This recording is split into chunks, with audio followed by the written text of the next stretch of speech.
اور ہم یہ نہیں کہتے کہ حضور کا علم ذاتی تھا جیسے اللہ کا ہے، بلکہ ہم یہ کہتے ہیں کہ حضور کو اللہ نے غیب کا علم عطا فرمایا۔ اور ابھی وقت نہیں ہے ورنہ میں تفصیل بیان کرتا، بس خالی یہ سمجھ لیں ہم رسول کو نبی کہتے ہیں، رسول کو نبی کہتے ہیں۔ قرآن نے کئی مرتبہ حضور کو یا ایھا النبی فرمایا۔ نبی کا معنی کیا ہوتا ہے؟ اگر وہ سمجھ گئے تو یہ مان لینا پڑے گا۔ نبی کا معنی ہوتا ہے، نبی کا آپ کوئی بھی لغت اٹھا کر دیکھ لیں، نبی کا معنی ہے غیب کی خبر دینے والا۔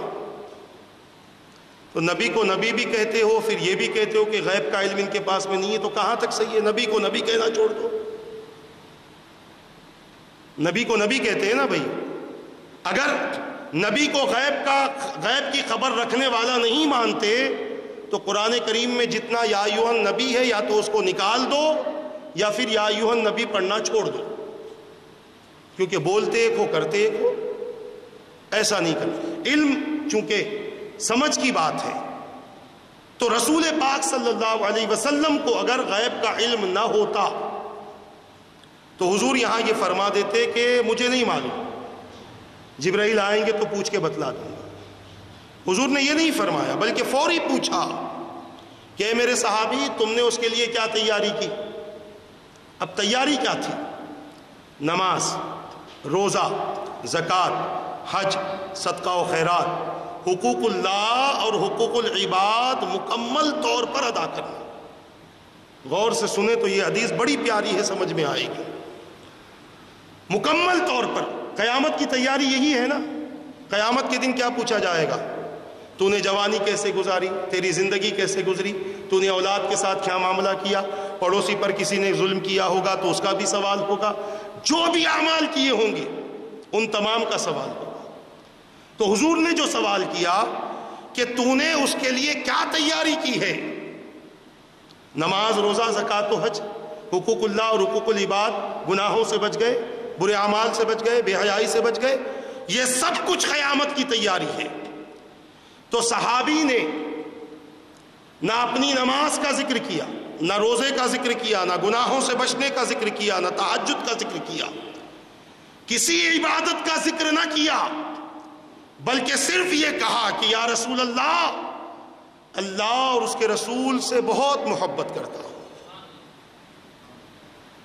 اس ایک جملے نے اس صحابی کی پوری زندگی کو بتا دیا۔ اس ایک جملے نے اگر یہ کہہ دیا تو حضور پھر سوال کر سکتے تھے کہ اللہ اور اس کے رسول کی محبت اپنی جگہ ہے، تو نے قیامت کی کیا تیاری کی ہے؟ حضور نے پھر سوال نہیں کیا۔ کیوں؟ سنو، حضور نے اس لیے سوال نہ کیا کہ حضور سمجھ گئے کہ جو اللہ اور اس کے رسول سے محبت کرتا ہے وہ کبھی بے دینی پر نہ رہے گا، گناہوں میں نہ رہے گا، بے نمازی نہ رہے گا، حقوق اللہ اور حقوق العباد کی حق تلفی کرنے والا نہ رہے گا، بلکہ جس کے دل میں اللہ اور اس کے رسول سے محبت ہوگی اس کے دل میں اللہ کے احکام سے اور مصطفیٰ کے دین سے محبت ہوگی۔ اسی لیے حضور نے دوسرا سوال نہ کیا، بلکہ حضور نے یہ فرما دیا کہ اے میرے صحابی، تو اللہ اور اس کے رسول سے محبت کرتا ہے تو اب تجھے قیامت کی فکر کرنے کی ضرورت نہیں، بلکہ تو جس سے محبت کرے گا اللہ اسی کے ساتھ تجھے اٹھا دے گا، اللہ تعالیٰ اسی کے ساتھ تیرا حشر فرمائے گا۔ صحابی نے اس لیے پوچھا تھا کہ قیامت کا دن ہوگا تو کیا کیفیت ہوگی، مجھے کس طریقے سے اٹھایا جائے گا۔ اب حضور نے سند دے دی کہ تیری محبت اللہ اور اس کے رسول کے ساتھ ہے، تو یاد رکھ اللہ تعالیٰ تجھے تیرے رسول کے زمرے میں اٹھائے گا۔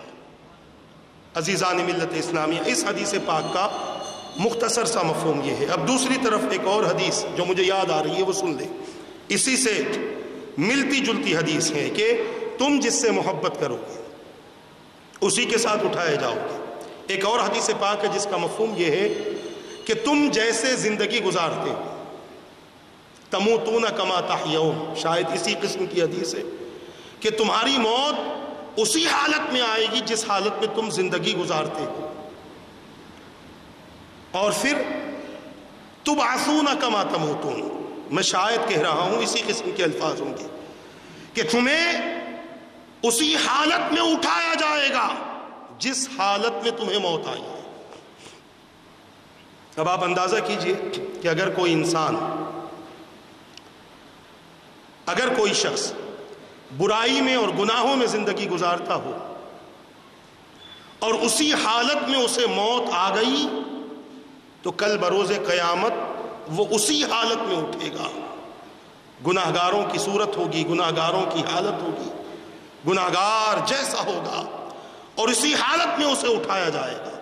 اسی لیے اللہ کے رسول صلی اللہ تعالی علیہ وسلم کا فرمان مبارک ہے کہ انسان، فرمان مبارک کیا ہے، میں حضور کے مختلف احادیث کے حوالے سے اس بات کو فیصلے کے طور پر عرض کروں کہ بندے کو چاہیے کہ اچھی طریقے سے زندگی گزارے، ان لوگوں کی محبت میں زندگی گزارے جن کی محبت کل بروز قیامت ہمارے کام آ سکتی ہے، اور حضور کی محبت، حضور کے اہل بیت کی محبت، حضور کے صحابہ کی محبت، حضور کے ان صالحین امتیوں کی محبت جنہوں نے اپنی پوری زندگی اللہ اور اس کے رسول کی محبت میں گزاری ہے، انشاءاللہ یہ محبت کل بروز قیامت کام آئے گی، اور ایسی کام آئے گی کہ یہ محبت ہماری لاج بھی رکھ لے گی اور ہمارے گناہوں کی معافی کا سبب بن جائے گی اور جنت میں داخلے کا سبب بن جائے گی۔